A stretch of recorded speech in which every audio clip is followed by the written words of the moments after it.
Hey guys, in this video I'll show you how you can add Wise as a payment method to Shopify. So make sure to watch this video till the end and let's get started. Now you can see there's a message from Shopify staff about adding Wise as a payment method to Shopify store.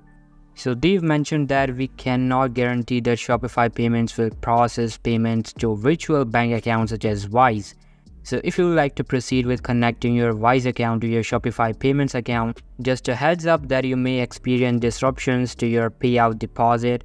We also cannot see if the payment have been received on the bank side. So any issues will need to be brought to the virtual account provider for them to troubleshoot with you. Now, although there are basically some alternatives for this, and one of the most common is to open up a Wise business account and you will be able to add it as a payment method in your Shopify store. Now just go ahead, set up a Wise business account, and after that just log in into your Shopify account and navigate to settings and then select payment options and then enter the Wise account details for the currency you want to get paid in. Check out everything and just confirm it.